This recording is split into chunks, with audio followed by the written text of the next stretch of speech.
Mamlaka ya Mawasiliano Tanzania TCRA imekusudia kusimamisha huduma za redio na televisheni ambazo wamiliki wake hawatalipa ada za leseni wanazodaiwa hadi ifikapo Disemba 31 mwaka huu, na watakaoshindwa kulipa kwa wakati watafutiwa kabisa leseni.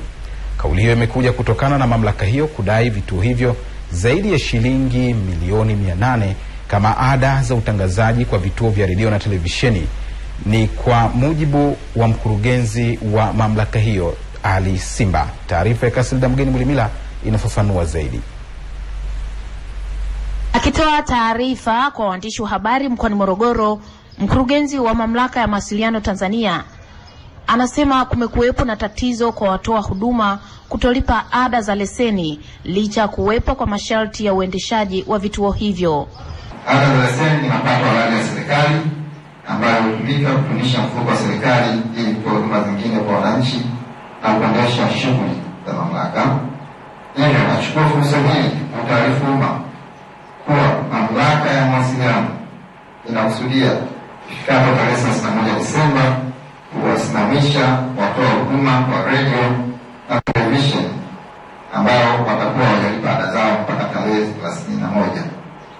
Anawataka wamiliki wa vituo vya redio na televisheni kuhakikisha wanatoa huduma kwa kufuata sharti la leseni zao.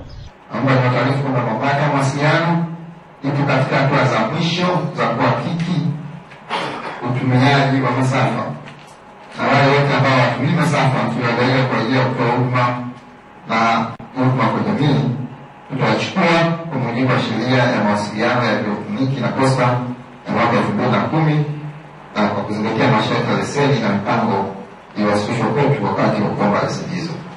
Waandishi wa habari nao wakapata fursa ya kuuliza maswali. Walau mwezi mmoja kwa vifaa mlivyo navyo inatosha kabisa kuweza kujua hawa wana qualify au hawa qualify.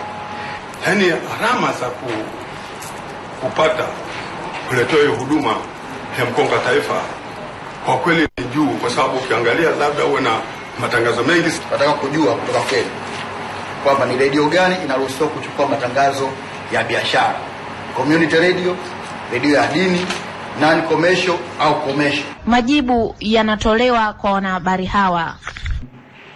Swala hili ili kuangalia jinsi gani watapunguza gharama ili watu wa broadcasting waweze kutumia mkongo wa taifa. Najua kuna maendeleo, kuna mchakato unafanyika, tutajaribu kufuatilia kwa kutosha ili tuone tunawasaidia vipi watu wa wetu.